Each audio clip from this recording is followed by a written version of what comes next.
All right, folks, welcome to today's special webinar. We have a very, very special guest for you today. We have Dr. Frank Boskello, who is going to be helping us discuss the coronavirus. I'm sure anyone that's involved in the market is seeing the destruction that the coronavirus is causing. So we wanted to bring on an expert for you today. So I'm here, of course, with BigBeat as always. Stephen, how are you doing today? Man, I am doing good, Ryan. I know that today's a rough day, obviously, in the markets. I know we've seen about 2,000 points here on the Dow raced, but it's good to see a little bit of the market pull back. It's good to see that things are working normal. As you know, this morning we did have the first halt in a very long time, especially I haven't seen it in a long time, probably since 9/11 or a few other times since then. So I'm very glad to see that the markets are working correctly. And the markets are, working correctly because, quite frankly, we have a few big issues like oil and what we're talking about today, right? The coronavirus. And I felt that it was very important for Benzingers and all of us alike. We just see so much misinformation out there. And I really am excited about today's webinar because, quite frankly, we have one of the best out there when it comes to Dr. Frank Boskello. I'm so excited to have you on today. How are you today? I'm very well. Nice, great to be here, and thanks for inviting me. Absolutely. No, thank you, because what we're hearing out there is so much stuff that we don't even know what's fact and fiction anymore. Right. And as traders, we really kind of need to know the truth, At first, we've heard all kinds of stories, like it came from bats, it came from donkeys, it came from the Chinese making bioweapons, and, that scares a trader. They'll start pulling money out of the market. And so for me, as well as Ryan and our users, we really would like to hear it from somebody who has all of those certificates on your wall behind you. Look at all those things. I tell you, I kind of want all those certificates on my wall. Okay, let's get started. I get to your background first. So tell me a little bit about how you got started, where you got started, and your schooling, and then of course tell me what you're doing now. All righty. Well, I'm originally from Connecticut, and that's where I've done most of my work. And I graduated from the University of Connecticut, and actually my first degree, undergraduate degree, was in pharmacy. And I earned a master's degree at University of New Haven in healthcare management and a PhD in health services with a concentration in geriatric pharmacology at Walden University. And so I did a lot of consulting in many different environments, and that would be nursing homes, group homes, homes for the developmentally disabled, pain management, hospice, also eating disorder clinics. But mainly I did a lot of work with community health. Okay. Community health, we did a lot of work in communicable diseases. Right. And what I did is I did some performance improvement, a lot of performance improvement there, where we looked at immunizations.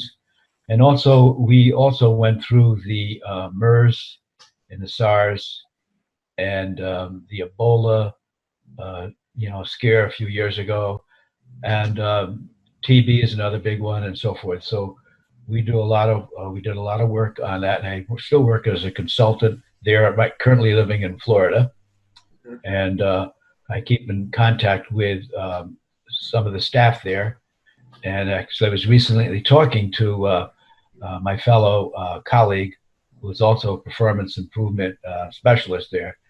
And she told me that right now they're short on masks there, and they need to ramp up their test kits, and also access to being able to test for the coronavirus. So she feels that this week the testing will start to move forward.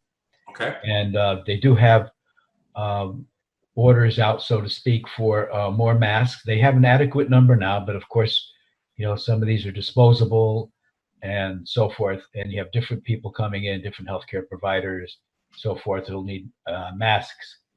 Now we've heard all kinds of questioning about Amazon running out of masks. What kind of masks are we supposed to be using? Well, in the healthcare field, they're using what they call the N95 mask, and that's healthcare practitioners use that as a more effective mask.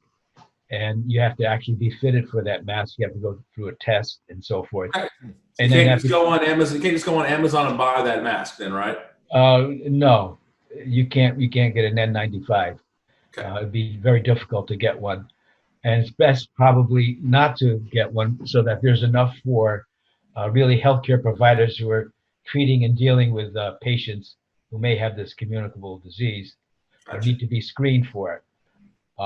Other masks, they're not anywhere as effective because a virus can still get through that, the paper and cloth masks. So they're really not impermeable.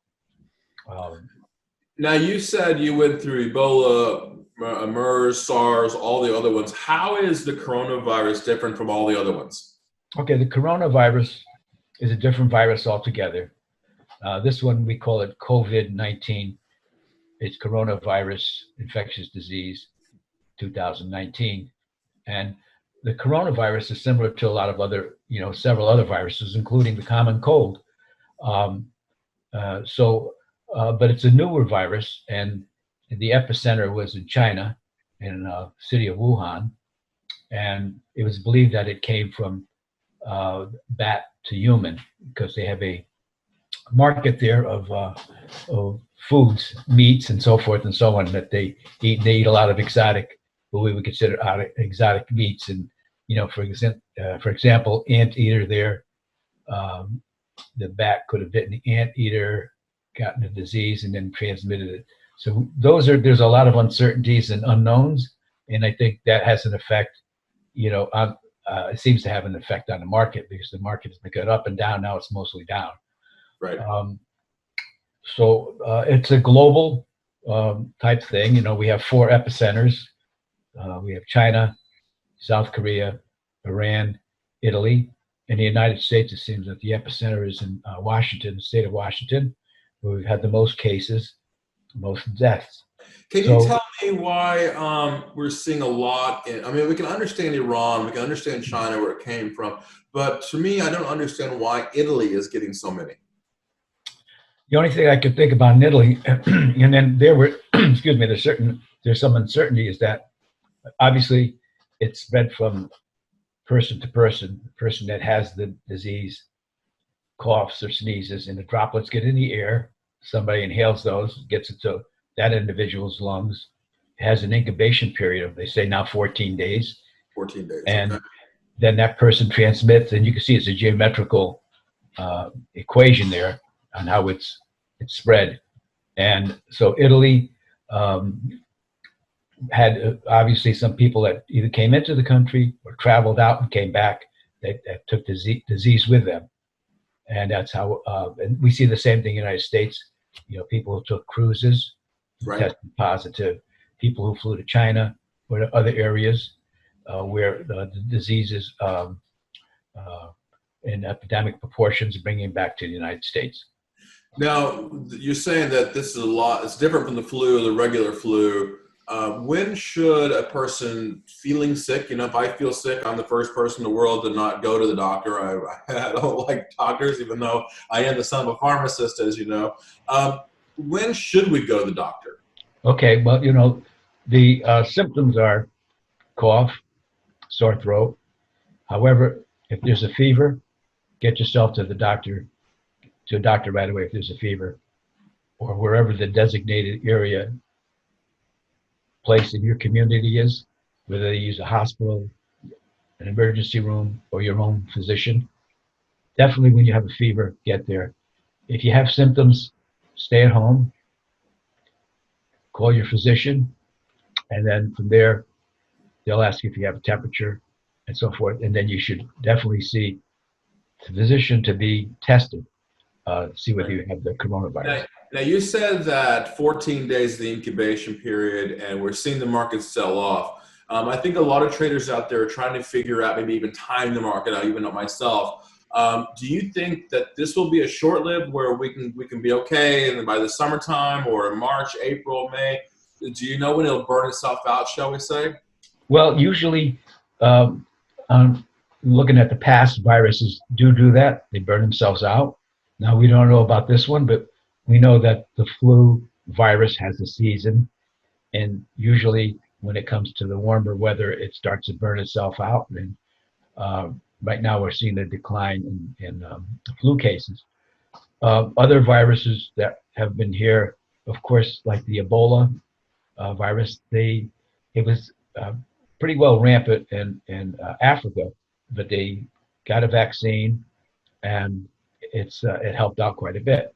So it's kept it localized, and it also prevented the spread. Now they're working on a vaccine for this as we speak, but it could take up to a year.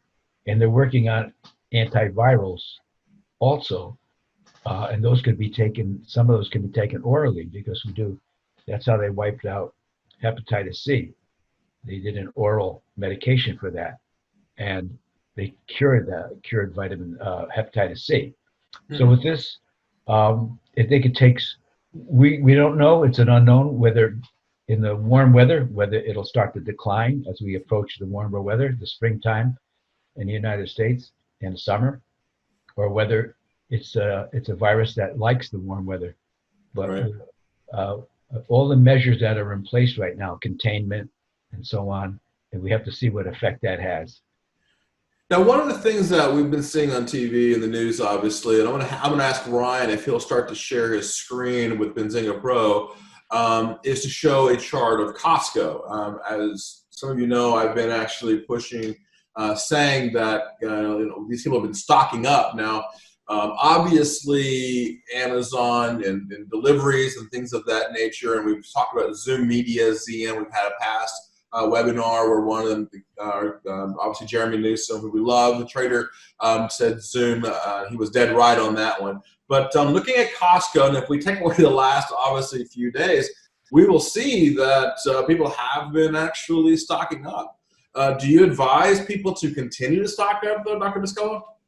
Well, I would say, first of all, I'd say don't panic. But if you want to go out and buy yourself a couple of, extra containers of paper towels and toilet paper, that's fine. A couple of cases of water, I think there's no problem there.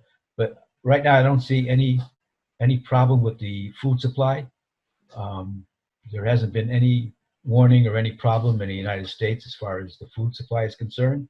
So most of us have freezers, and what they always advise is keeping a couple of weeks supply. So right now, you should have enough to last you for 2 weeks. And then 2 weeks is your answer. Okay. Yeah. And so we're also seeing a lot of places starting to, including one of my favorites, South by Southwest, a lot of these major festivals and events that are being canceled. Do you think that they're doing the right thing, or are they being a little too premature about this stuff? I think they're being very cautious, and that might be a good idea because, like I said, there's still a lot to learn about this disease. And right now, maybe canceling some of these events. I see some of the sporting events have been hit with this also, as far as they didn't want any participants and so forth, just the teams.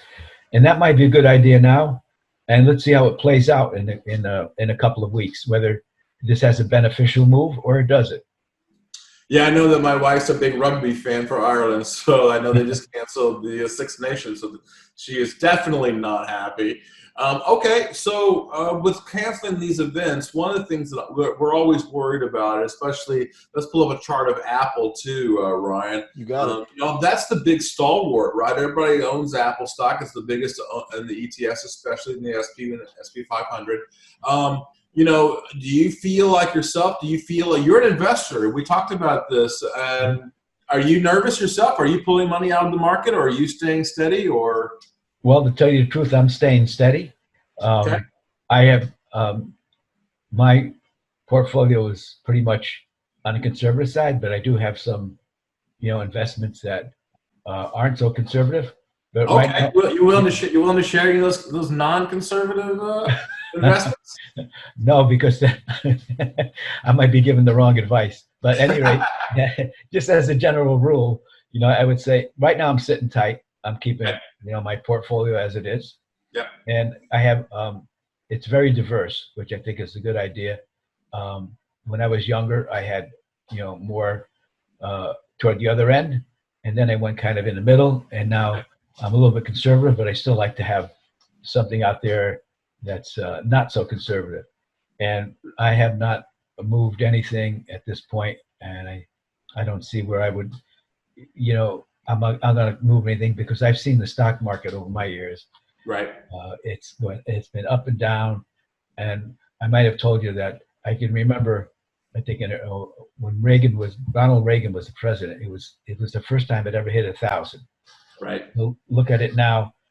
People my age who got in at that time and stayed with the market in its ups and downs at this point are still reaping the benefits of market that's going nowhere but up. Right. Now, I got a really quick question here. Sorry to cut you off there, Stephen. You were discussing how some of the sporting events might get canceled and this and that. Do you recommend that people stay home instead of attending some of these events? Would you feel comfortable attending these events? One of the reasons I ask is because we got the March Madness tournament starting up here in a couple of weeks, and we don't know yet if they're going to allow fans and spectators into those events, but it's in 4 different places in the country. Is this something that you would actually advise people to not go to, or do you feel that it's still okay as long as you take other preventative measures like washing your hands and being generally clean and practicing good hygiene? Okay, well, I would say to err on the side of caution. If you're a healthy individual with no symptoms and you follow the hand washing technique, you keep your distance from people who are coughing, don't shake hands and so forth, that I myself would go to those events because right now I show no symptoms. I know the general sanitation techniques, which everybody should know, and I would avoid those personally myself. So I feel comfortable going to those. As a matter of fact, here where I live, we have a lot of events going on in community centers, and I've been attending all of those activities, including the theater here and so forth. Okay, and then one more thing I wanted to follow up on real quick there. You had mentioned it would be maybe a good idea, or at least at minimum okay, to buy paper towels and toilet paper and other types of cleaning supplies. I got to say, I had a friend that was at Costco on Friday that noticed that those things were sold out. Costco themselves said that they were receiving deliveries on a daily basis of those products.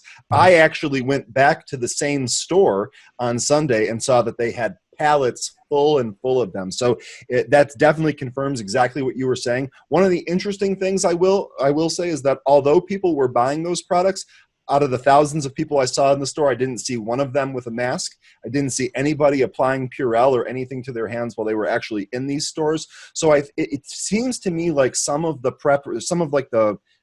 fear or the worry like that, they're kind of still preparing for a larger spread.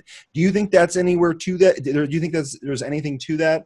Or do you think we've seen kind of the worst of it already? Or do we not know? Yeah, I still say we do not know.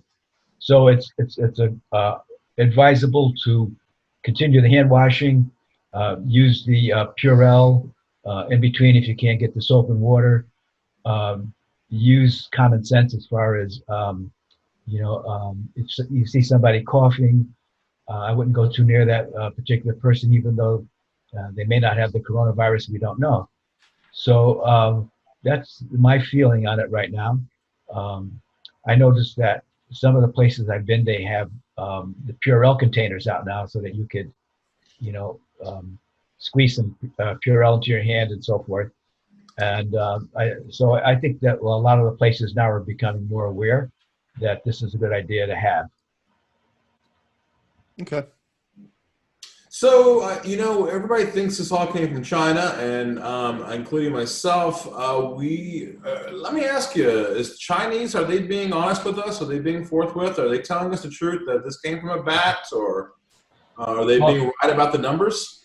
Yeah. Well, my own feelings at the beginning, they weren't. They were probably they might have been protecting their own economy, but I think now that as time has gone by and they realize that it's a global thing, that they're more willing to share, information and to be more forthcoming and honest. And since it's a global pandemic, I think countries will be helping each other, because I hear, looking at the news and hearing some of the experts that are out there from the NIH, the CDC, the WHO, and certain departments of public health, that the United States is willing to share what they have with other countries.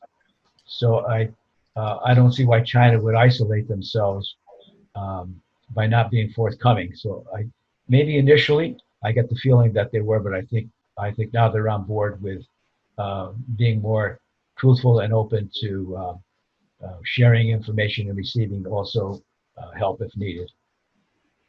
It seems to me that there are a lot of, and I'm a biotech trader. It seems to me that every company out there that's in the bio world is trying to get the coronavirus, whether it's the testing or whether it's the vaccine. Do you think there's any hokey pokey going on here, or are they really working on vaccines? Yes, I was just recently reading within the past 24 hours where there's 9 companies in the United States, and I think maybe 5 or 6 of them are biotech companies. Now, don't ask me to name them, but anyway, and some of them are big pharma, and some are biotech companies. And I'll tell you one of them, Gilead is one company, and they're really working on a vaccine.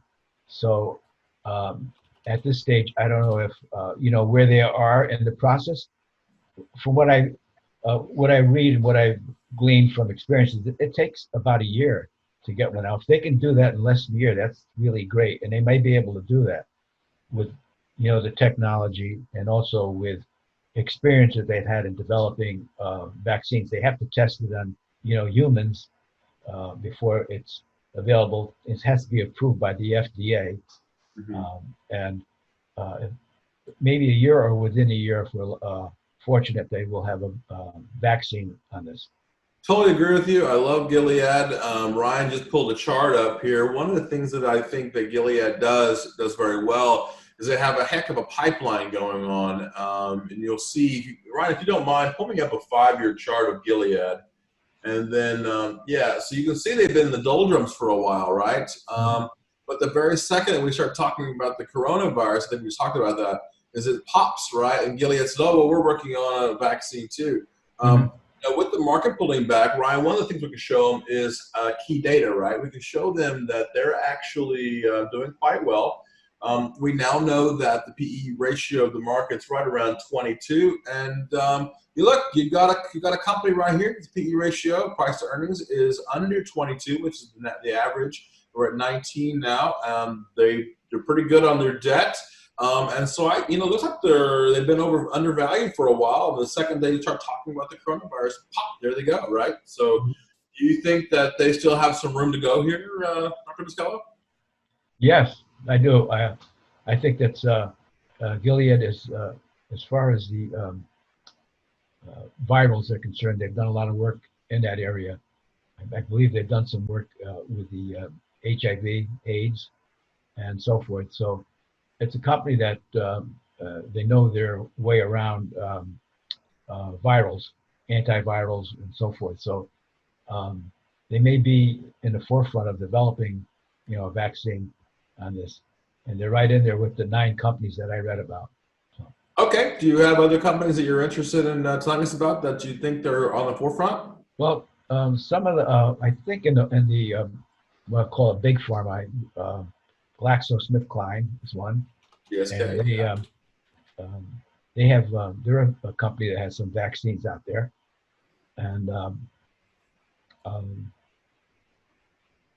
I don't know about Merck. I believe might also be one too, because Merck does a lot of work in vaccines too.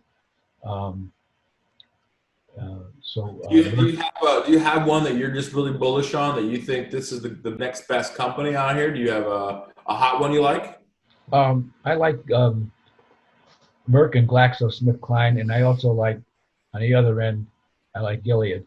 Yeah. All right. I like those three companies. Right now, Gilead, Merck, and GlaxoSmithKline. And I want to ask just like a hypothetical question. And if you don't know the answer, that's okay. If Gilead were to come out, let's say next week, and said, we're really confident in our ability to develop a vaccine in the short term, we're still looking at several months before this would be available to the public. Is that correct? It's not as if them saying that, hey, we were able to find a vaccine, that all of a sudden this is going to be available to the masses. That's right. They would have to then test it on human subjects and so forth. And then all that data rather, has to be given to the FDA. And there has to be safety and efficacy before any vaccine or drug is approved.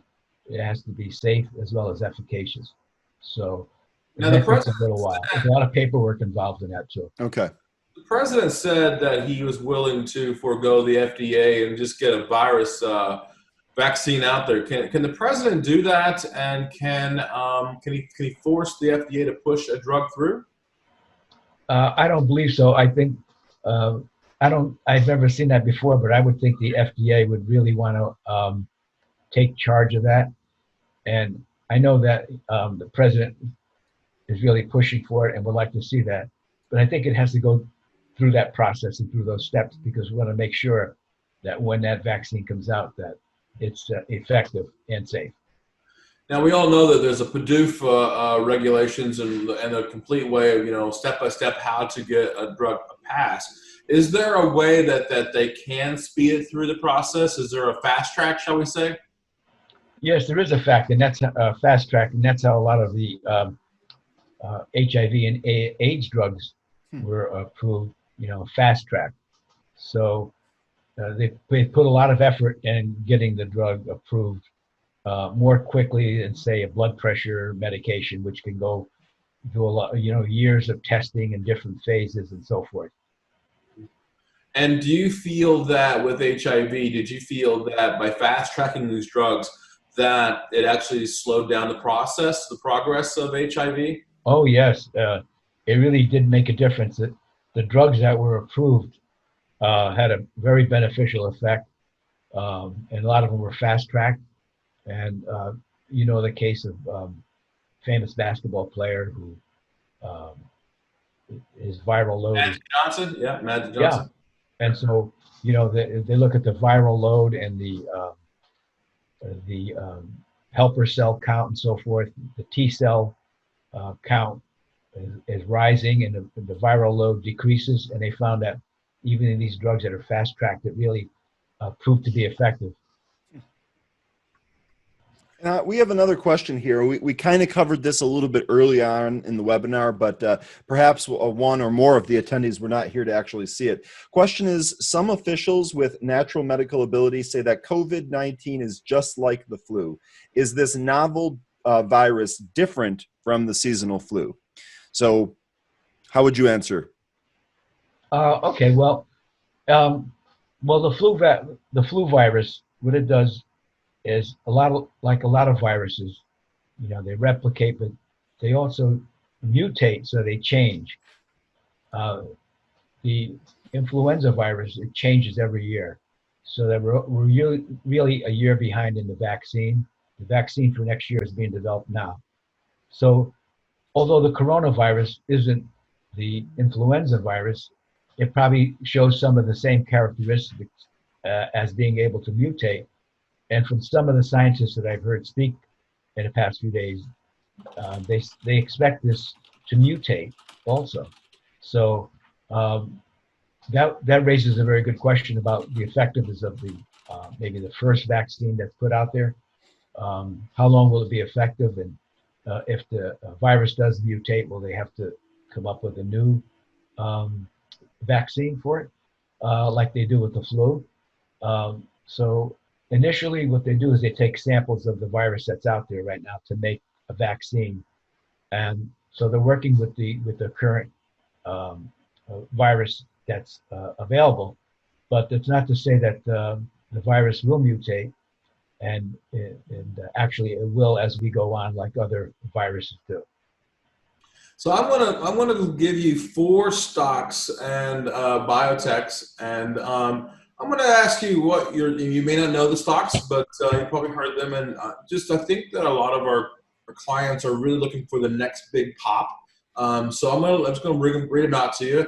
The first one is Spherix, SPEX. Ryan, I think it jumped 90% here. SPEX. Enzo Biochemical, that's ENZ. Opco Health, OPK, and Nano Vericities, NNVC. Any of those pop out to you, Dr. Boskello? No, none of them. I think maybe Opco is the only one that does. And I recently read Opco. I think they're working on, is it a test kit? Yep. Yeah, they're working on a test kit. And actually, so that's the only one that I've really heard about in the past couple of days. And Ryan, if you go do me a favor, can you pull up a news feed and let's pull up Opco Health. I want to show you what I've been seeing on Opco Health. Let's just pull it up, Ryan, and show the insiders on that one. And if we do a search by symbol here, OPK.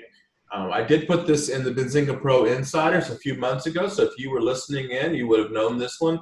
I really appreciate Dr. Boskello giving us this one. If you look at the bottom, you'll see that Frost Gamma Investments have been buying huge amounts over the past year of Opco, and I noticed that. And look, I always say follow the money, right? Where the big boys are spending it, that's where it's at, right? And so now, they were buying at $1.50 to $2, and of course now we're at $2.26. So they've made some pretty good money. So I appreciate that, Dr. Boskello. That's a very good. And Stephen, it looks like this buying actually started back in January. So I've gone and I've scrolled back here, and I'm seeing a whole bunch of these buys right in that price range that you were just talking about. So it looks like they've been doing this now for some time. Now, I guess my question would be: we already talked about what is required to develop a vaccine and what kind of timeline we can expect if that happens. Is the same thing true of test kits? Can it be done quicker? Is it more difficult to develop a test kit? How would you relate that to the vaccine? Or how would you, in other words, how would you compare that to the vaccine timeline? Okay, well, it's obviously easier to develop test kits because they already have them. Now, from what I understand, the first kits they had out, there was a little bit of problem with them. And so they reconfigured them, and now they have it's able to detect 2 strains, I believe it is, 2 of the 3. So the test kits are out there, easier to develop, and they can be mass produced. So it's much easier to develop the test kits than it is the vaccine. And also, some of the commercial labs are now going to partake in that, things like Quest and LabCorp and so forth. And be able to test for the virus. So, do you want to pull up those bio labs, Ryan? Sure. Quest Diagnostics, yeah. I think the other one I think is Laboratory LH, right? LH is a big one. Laboratory Corporation right there. Yeah. If you can pull up, Ryan, you can pull up, you can see how crazy it's been over the last few months there. Brian, pull the news feed up for LH as well. I think what you'll see is, on the right-hand side, the news feed, just to change out the OPK, LH. And I think what you'll find here is you'll find also the same situation, that there was some buying and some rumors out that they had test kits coming for the COVID virus, and it popped, right? And so when they found out that maybe they didn't have it, down she came, right? And so I think, are you seeing a lot of companies out there that are just lying to us about whether they have a test kit or whether or not they're getting it out to market to get their stock price up? Well, I've seen and heard where um, more test kits are becoming available. Now, really, what they have this week is in the tens of thousands, and that's nowhere near enough.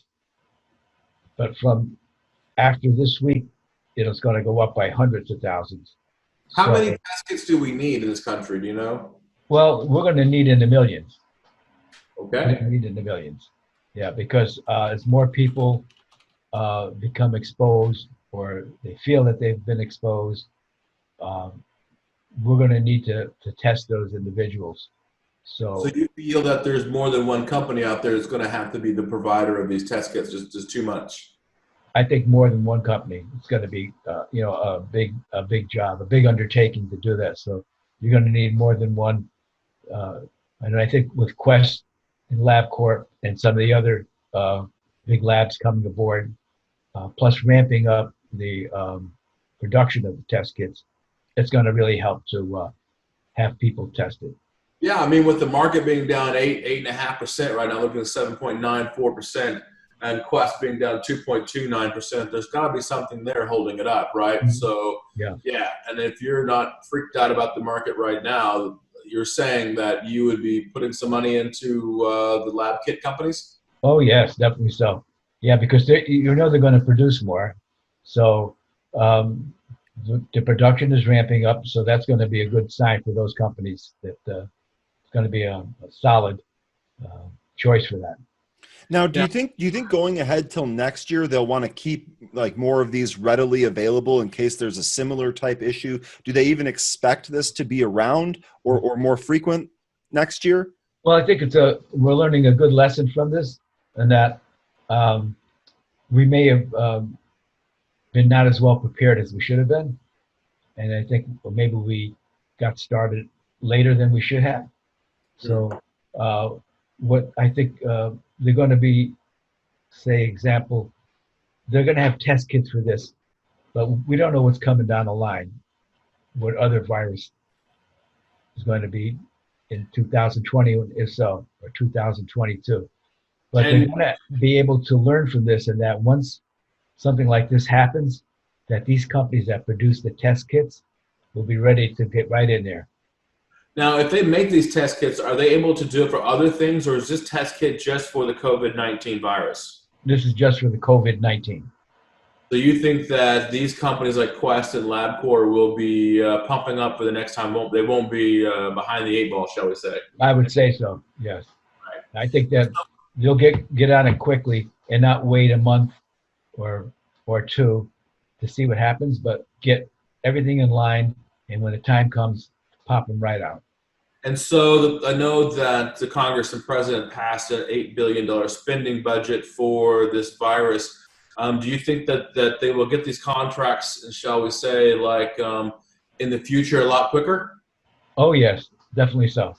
Yeah, because there was talk about, first of all, it was going to be $2.5 billion, and then, went up to $8.5 billion. So there's a lot more money available. And I think that I believe that in the future they'll see that they need to start off in that 8 to 10 billion range to get the money out there to the companies. Ryan, can you pull up Quest Diagnostics? Can you pull up the key data on them? I want to see.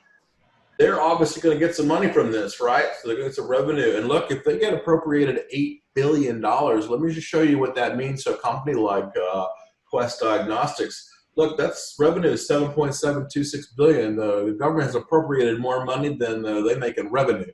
So we're talking about some serious profits here, right? If you look at the market cap and valuation of Quest Diagnostics, you'll see that as a PEG ratio of 1.7. And if you've been following me, the PEG ratios are good at around 1. You know that the market's PE ratio is right around 22.5, and you'll notice that the PE ratio here is, what is it, Ryan, on Quest Diagnostics? 18.27. Right. So, and one of the beautiful things about this, it has an earnings yield of 5.47%. So, look, you're buying cheaply, right? You're getting Dr. Boskello is telling you that $8 billion being appropriated, more will be appropriated in the future to be prepared. And companies like Quest and LabCorp, they're going to be around, and they're going to get the big money from the government. And we all know what that's like when the government puts out the money, right? So, Let's look at Ryan. For me, go back and look at Apple chart. The markets have been pretty crazy lately, and I have been saying and beating the chest that if you want to know where the markets are, you need to follow three things: the volatility index, the VXX in that situation, Apple, and bonds. So Ryan, if you'll notice that the Apple has gone down, but as Dr. Boskello is saying to everybody, look, he's not scared. A lot of investors aren't scared out there. So let's look at TLT, Ryan.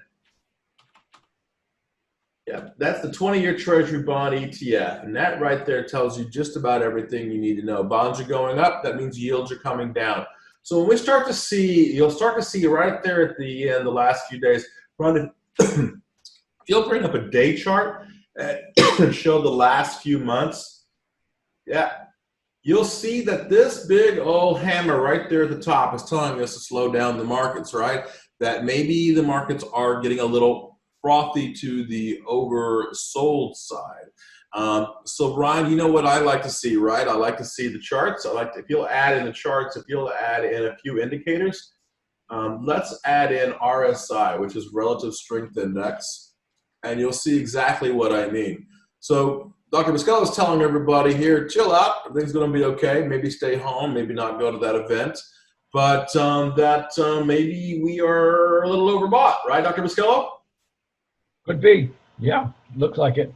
That RSI is closing in on 100. I don't see 100 on an RSI very often, so you'll see that right now with the Treasury Bond ETF. So when those bonds come back, that means yields will start to come up. That means that stocks will start to come back up too. So I'm not saying we're the clear, but you know I've been beating my chest in the desk and saying, hey, look, the market's way overbought. I've got my sell-off. I'm pretty happy right about it right now. What do you think, Ryan? I think that you're right, and you absolutely have been saying that for some time now. So I think that this is a really good point. Listening to this, one of the things that I can't help but think going forward is, you said, are we out of the woods? Even if coronavirus is in fact transitory and it passes here and we're relatively unscathed, first of all, I think that the economic damage is going to be more devastating than the human damage. That's kind of what I pick up from talking about this. But I can't help but think that something else like this is going to happen in the future. There's going to be some other type of virus that spreads as easily and as quickly as this one. And I'm just wondering if there's anything that we can learn or take away from this situation that we can actually apply going forward if we see something similar to this. Am I misreading that at all? Steve? Ryan, it's very simple. There's always going to be a black swan event. And everybody tells me, oh, well, this time is different. The truth of the matter is no time is ever different. They're all the same. The only thing is the catalyst is different, right? Whether it's the housing market, whether it's a coronavirus, whatever the catalyst is, that's going to push the markets one way or another, right? Is it fear or is it exuberation, right? We know Greenspan said irrational exuberance, right? So, we go too far one way, we got to go back the other way. My dad always says the pendulum swings both ways. We got to find some happy medium in the center, right? And so we know that the Fed is still pumping money. It's great, right? The sugar bowl is still going to be out there. Interest rates are lower. I just bought another house. I get it. But when it got too frothy, you got to kind of pull back a little bit and say, hey, wait a minute, the markets are a little bit out of whack. And when they got out of whack, the first thing I wanted to know was, okay, it's a coronavirus. Let's get Dr. Boskello on here. Let's find out exactly, is this thing going to kill us all, or are we going to be okay? Should I rush out to Costco? And so we've seen that so far. Dr. Boskello, I'm going to ask you a question. You have been such an amazing person today. I really am so excited about today. But I'm very unhappy with you because I understand that you are a baseball fan, which I am, but you have a certain team that you like. Oh, yes. I'm a Mets fan. A what? Mets. I've never heard of them, Ron. Have you heard of the Mets? Leave it to Steve to be criticizing the guests for their baseball teams. Yes, I have heard of the Mets. This is one of the things I will say about the Mets. Mets have arguably the best pitcher in baseball right now. So let's not get on him too much about his Mets fandom. That's pretty rich coming from a Cubs fan, I think. Oh yeah, that's right. Well, I mean, what can I say? I wish DeGrom pitched for the Cubs, and you wish he pitched for St. Louis, even if you won't admit it. Okay, should I go to the game when do you think people are gonna get sick of the game in the middle of summer? Right, that's warm time. Oh yeah. Well, plus the fact that you're outdoors, and most of the stadiums are. Well, I know the City Field is outdoors. It's not a covered stadium, and if you still practice proper sanitation techniques and so forth, hand washing, maybe you bring a little bottle of Purell with you, wash your hands. And if you go with people that's always a safe thing to do. And avoid anybody that's, somebody that's coughing. Try to keep your distance from them and so on. But I'm looking forward to going in a couple of months when I get back to Connecticut for a visit. We always go to the stadium a couple of times. Mm-hmm. Now, am I going to look weird at Busch Stadium with a an N35 mask on my face? Well, you might, not unless they really become available to everybody, the general public. But like I say, there's a shortage for healthcare professionals. Okay. And the State Department has the State Department has also issued a warning against you and me going on cruises. You and I live here in Florida. We go to cruises all the time. Yeah. Should we stay away from the cruises? Well, yeah. One of the things about cruises is that they circulate the same air. So once you get out there and you're in the common areas, if somebody has the virus, and it's easier to spread it that way because then everybody's inhaling the same air that's being circulated, and this individual could be coughing droplets and so forth. And Ryan, if you don't mind, can you bring up RCL, the cruise lines, real fast? Do you think that the warranted drop of about 60% in the stock, is that really warranted? I mean, back in the beginning of the year, Royal Caribbean was sitting around 135. It's now sitting at under 50 now. Is that warranted? Well, I think people are afraid because there have been some cases of coronavirus on the cruises, and even also with the crew. So, and then we've seen the cruise ships being quarantined offshore and so on. And now in Florida now, just one of them just came into Port Everglades. That was out there. I think they tested 2 people who were suspected, and I believe those tests were negative. And with the people in California, it's a whole different deal because some of those have tested positive. So they're handling it in a different way. But I think right now, it's probably a good idea until they're able to, sanitize those ships, and people get a chance to wait and see for a couple of weeks what's really happening out there, because people love to cruise, especially from Florida and other ports in New York and California and so on.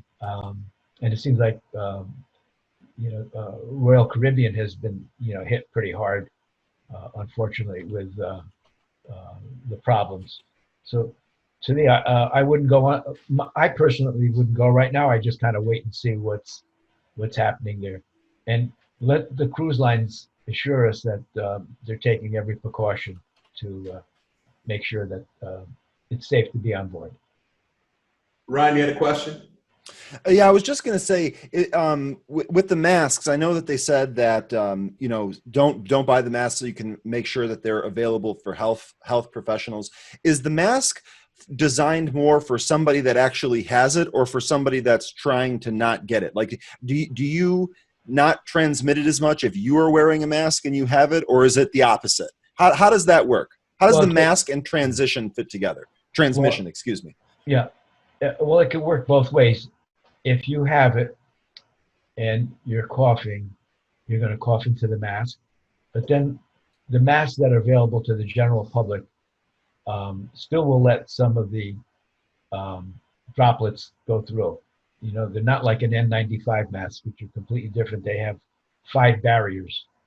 So the masks that you see that are made of cloth, they will be a little bit of help, but they might provide a false sense of security, both ways, as transmitting and also as a barrier. So you still need to practice the hand washing and the common sense of if you're sick, to stay at home, and if to keep your distance from people who seem to be coughing and so forth, even though they may or may not have a mask on. So the masks that are available to the general public, are a bit of a help, but they're not completely, totally going to protect you. So Ryan, I think we had a couple of questions coming in the chat room. All right, so it looks like Justin is asking if it's time to close our short position. Steve, I think I'll let you take that one. Yeah, look, Justin, always got to be cautious, no doubt about that. I will tell you, as you may or may not know, I've been banging the table saying the market's too frothy. It's going to come back. I said 20%. Am I right, Ryan? Look, I nibbled today. I've been buying into my portfolios today, and so do I close the short positions? No. We always want to make sure we're hedged, but at the same time, I am nibbling to get back in. Yeah, and so you're a veteran paramedic. Well, thank you for your service for sure. You definitely can talk to Dr. Boskello about that kind of thing. Dr. Boskello, he says he's a veteran paramedic, and he wants to know, is it more beneficial to the person without the illness? And what do you think about the markets tomorrow? Are you bullish tomorrow, Dr. Boskello? Yes, I'm more bullish tomorrow. I think that the market's going to bottom out, but today we haven't seen any news today that's any worse than the day before. We know that the numbers are changing, and I think one of the reasons is that we've got the test kits out there, and listening to some of the other gentlemen and women who were speaking about this, that we have a larger numerator now. So once you have a larger numerator, that brings your percentage down to maybe even less than 1% of people have contracted the disease. Okay. So I think there's some cautious optimism, and I'm keeping my eye on the numbers and so forth. And if I see that they're staying the same, and I think the United States is doing a good job on containment and so forth, then so the question there is why a stock like gold went down today. And I can answer that one for you. Two reasons. Number one, gold is a lagging indicator. We have noticed that gold has moved from 1,400 an ounce to 1,700 an ounce. We saw Peter Schiff slamming the table saying, look, gold's going to go to 10,000, but we knew that wasn't true. But it is a lagging indicator, and yes, gold kind of led the way, kind of told you things were going to happen, got some bullishness in the gold. But I think there's a couple things that happened here. Number one is there was some profit taking in the gold markets, and number two, gold isn't always the best hedge, and a lot of times you probably saw a lot of margin calls that we don't know about right now, and a lot of people were selling their gold to raise more cash to possibly buy back into the market. So those are my thoughts on that. And real quickly, I have a follow-up question, Dr. Boskello. You were talking about the death rate, which I think was an important thing to hit on. What kind of time frame would you say we're looking at before we have a better idea of what that actual rate is going to be? Obviously, it's still kind of an unknown virus. It's still fairly new. What, especially in the United States, what kind of time frame or length of time do you need to see to be confident in the data that the death rate is what it is? Because as you said, the numbers are always changing. And when you put something more in the numerator, that's obviously going to change the final result. So what kind of time frame are you looking at here? Okay, well, I would say at least a month. Okay. So that gives a chance to have many of those test kits out there. Gotcha. And or the lab's able to provide the test.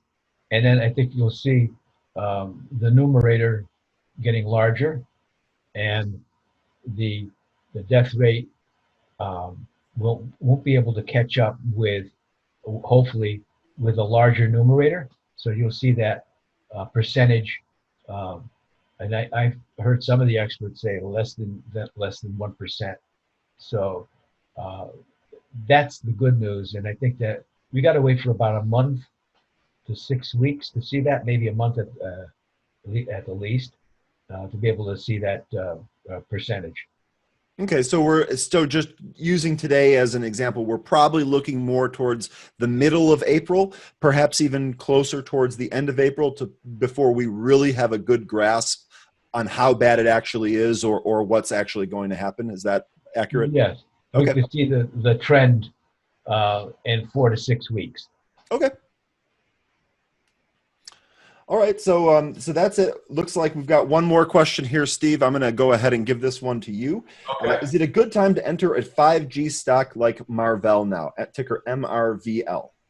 You know what? Look, everything's been beaten down. I've been saying it for a while now. Look, if you find a sector that's been beaten down, always look for those sectors, right? I can tell you that I do like Marvell. I do like Qualcomm, QCOM.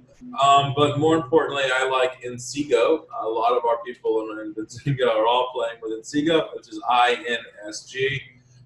Look, 5G is very simple. It's telecommunications, and just like the coronavirus, we haven't stopped driving, so oil probably is priced about right now.